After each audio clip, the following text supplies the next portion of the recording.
है ऐसा कि नहीं? प्रायः प्रत्येक प्राणी अपने दुख से उतना दुखी नहीं है जितना दूसरे के सुख से दुखी हो रहा है आज। ये है मत्सर। जो निर्मत्सर हो जाएगा वही भागवत सुनने का उत्तम अधिकारी होगा महाराज। और जब निर्मत्सर होकर के भगवान की भक्ति भाव कुछ भी करेगा तो सत्यो हृदय वरुद्धते, उसी समय शुश्रूषवी तत्क्षणात् हृदय में अवरुद्ध होकर के विराजमान हो जाएंगे महाराज। फिर आपके निकालने से भी नहीं निकलेंगे। ब्रज की एक कथा सुनाऊं। एक बार क्या हुआ कि यमुना किनारे एक गोपी ध्यान लगाकर बैठी थी। वहीं से नारद जी गुजर रहे थे। यमुना किनारे एक गोपी जब ध्यान लगा रही थी, नारद जी की दृष्टि पड़ी, अरे साक्षात ब्रह्म तो इनके यहाँ खेल रहा है, कूद रहा है, फिर भी ये ध्यान किसका कर रही है? अरे साक्षात ईश्वर परमेश्वर शेष गणेश दिनेश सुरेश हूं जाहि निरंतर ध्यावे। बड़े ध्यान से सुनना, बहुत गहरी बात है। शेष महेश गणेश दिनेश जाहि निरंतर ध्यावे, ताहि अहीर की छोहरिया छछिया भर छाछ पे नाच।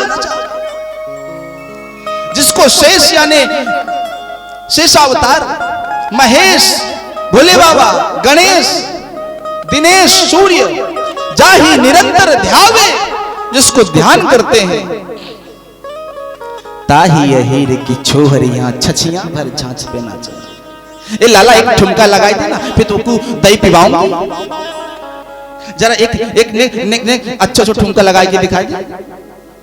ताही अहीर की छोहरियां छछियां भर छाछ पे नाचन चावे।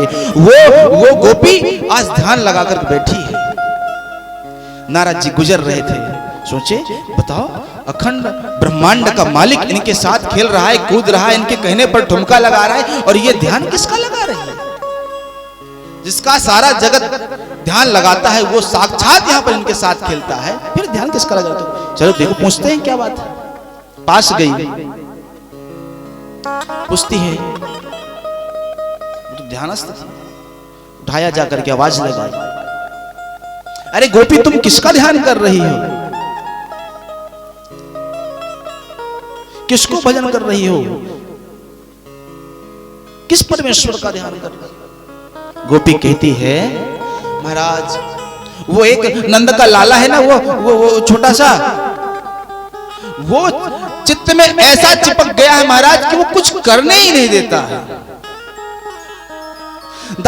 सब्जी में नमक डालना है तो शक्कर डाल देती है, दूध में शक्कर डालना है तो नमक चला जाता है। ऐसा चिपक गया है चित्त में वो। कभी कभी तो अकेले में बात करने लगती है तो सांस डांटती है, अरे बाबरी क्या कर रही है तू? ऐसा चिपक गया है महाराज, उसको निकालने का प्रयत्न कर रही है। जैसे ही कहा कि मैं उस वो चित्त चोर को मैं चित्त से अपने हटाना चाहती हूं, सो नारद जी कहते हैं, धन्य है गोपी तू, धन्य है जिसके लिए मुनि संत महात्मा दिन रात भजन करते हैं। जन्म जन्म मुनि जतन कराही, अंत राम कही आवत नाही। जन्म जन्मांतर तक मुनि लोग, योगी लोग साधना करते हैं कि अंत में हमें राम मिल जाए, राम का नाम आ जाए। ये गोपी को देखो, उस राम को, वो साक्षात ईश्वर इसके पास है, तो ये कह रही कि मेरे चित्त से निकल जाए, धन्य है इसके भाग्य की। लेकिन कब, क्यों? जब जब आपके जीवन से निर्मत्सरता आ जाएगी, आप उस दिन अपने आप को भागवत सुनने का सर्वप्रथम श्रोता मान लेना। कब? जब आपको दूसरे की तरक्की देखकर ईर्ष्या ना होती, समझ लेना कि मैं भागवत सुनने का उत्तम अधिकारी हूं। उस दिन आप उत्तम अधिकारी बन जाएंगे भागवत सुनने के। जिस दिन आपको दूसरे की उत्तरोत्तर वृद्धि देखकर ईर्ष्या ना हो,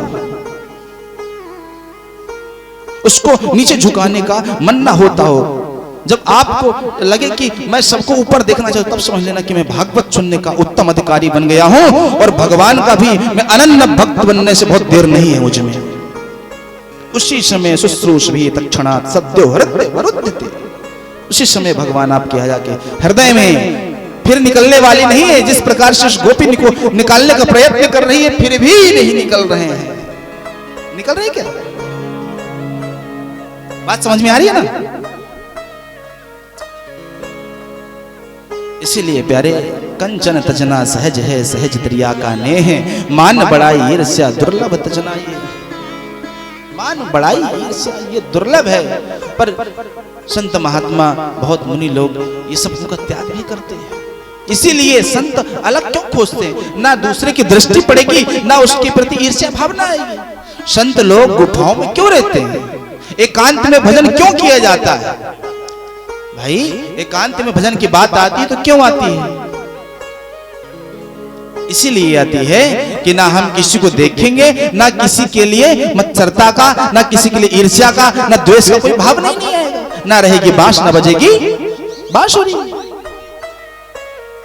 है ना? इसलिए संत जन एकांत में जाकर के भजन करते हैं प्यारे।